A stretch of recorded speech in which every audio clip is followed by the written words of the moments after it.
Kaugnay ng balitang yan, kunan natin ng reaksyon si Las Piñas Representative Mark Anthony Santos. Magandang gabi po, Congressman Santos, and welcome po ulit sa Arangkada Balita. Magandang gabi, Nina. Unang-una, Congressman, ano po ang inyong reaksyon dito sa anunsyo ni Ombudsman Jesus Crispin Remulla tungkol sa pagbuo ng task force para imbestigahan ang mga flood control projects sa Las Piñas at Bacoor na umano'y may kaugnayan sa mga Villar? It's a very welcome development, Nina, at magkakaroon ng pagkakataon ng mga kababayan ko sa Las Piñas, malaman nila ang tunay na nangyari sa mga proyekto dito, lalong-lalo na ang mga DPWH flood control projects dito, na kung ito ba talaga'y nag-benefit ang Las Piñas or pinaburan ba ang mga ilang pamilya dito, lalo na ang kanilang mga negosyo doon sa mga tinatawag na proyekto dito sa Las Piñas. And Congressman, sa isang panayam, sinabi niyo na yung move na ito ng ombudsman ay for accountability at hindi para sa politika. Pero yun nga po, I'm sure sasabihin ho ng kampo ng mga Villar ay pinupolitika po sila. Pero paano nga po natin maiwasan po yun na maging isa itong isyong politikal? Well, definitely, ang gagawing special task force ng Office of the Ombudsman, malalaman natin kung sino talaga nag-benefit ng mga proyekto dito sa Las Piñas. At dito naman, hindi naman maitatanggi, lalong-lalo na ng mga kababayan namin dito, yung mga kalsadang ginawa, papunta doon sa mga negosyo ng mga Villar. At mahaba pag pinaliwanag ko sa inyo. At ako, bilang representative ng mga kababayan ko sa Las Piñas, I am very willing to cooperate with Ombudsman's office. And then at the same time, alam mo, after nung pagkaupo ko bilang congressman, nagpa-audit ako ng mga flood control projects at lahat ng mga infrastructure projects dito sa Las Piñas. At finorward naman sa akin yan ng DPWH. At yan, very willing ako na ibigay sa task force na ginawa ni Ombudsman Boying Remulla.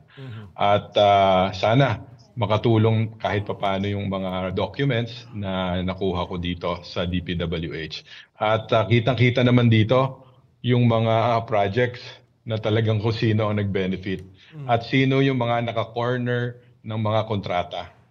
At isa dito yung pamangkin ni Senator Cynthia Villar, yung tumakbong mayor dito, si Carlo Aguilar. Merong mga joint venture projects sila sa mga malalaking contractors dito na sa tingin ko may violation dun sa tinatawag na conflict of interest or prohibited interest doon sa mga batas na pinagbabawal ito. Hanggang 4th degree of consanguinity. Hindi dapat nagninegosyo ang mga kamag-anak. At may mga properties din dito na ginawa nila ng kalsada doon sa mga joint venture properties ng Villar, kung saan umaabot hanggang kalahating bilyong piso na kalsada along C5 extension. At nung after na nakaupo tayo bilang congressman, meron pa silang ni-request na ilipat na mga budget insertions na funds dun sa from the district office to the regional office. At yan, hinahanap natin ngayon, 450 million pesos. Bago nag-resign si Secretary Bunoan, sumulat ako sa kanya. At hinahanap ko kung saan napunta yung 450 million pesos na dapat ay sa district office na inilipat sa regional office. At yan daw ay isa sa mga budget insertion ng isang senador. Kaya hanggang ngayon, susulatan natin si Secretary Vince Dizon para alamin kung saan napunta yung mga projects na yan. May minention po si Ombudsman Remulla tungkol dun sa Zapote River Drive na meron daw river wall. May alam po ba kayo tungkol sa proyektong ito? Sino ba ang gumastos sa pagpapagawa nitong river wall na ito?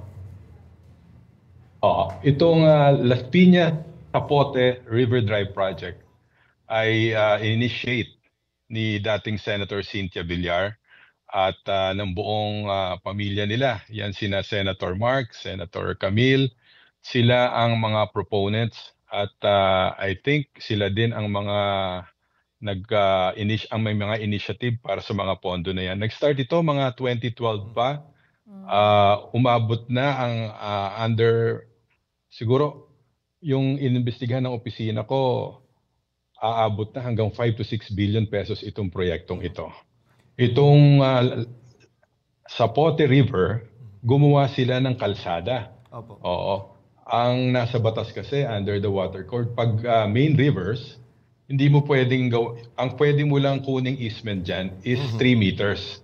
Yung 3 meters, gagamitin mo lang yan para linisin at ayusin ang river.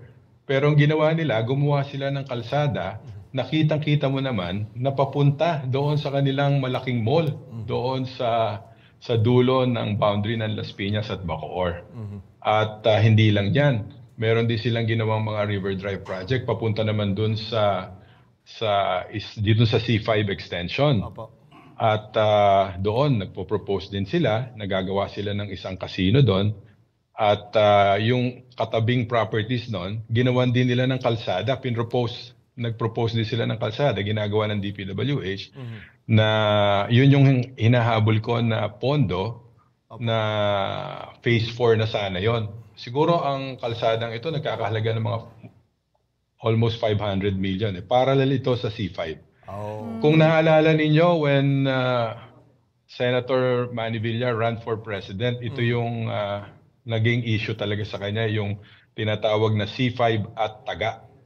Wherein nagkaroon ng Senate resolution na pinapasole yung binayaran ng gobyerno doon sa pagpapagawa ng kalsada na ito, doon sa mga properties nila along C5 extension. Okay, nako. Maraming salamat po, Las Piñas Representative Mark Santos, sa oras po na binigay nyo dito sa Arangkada Balita.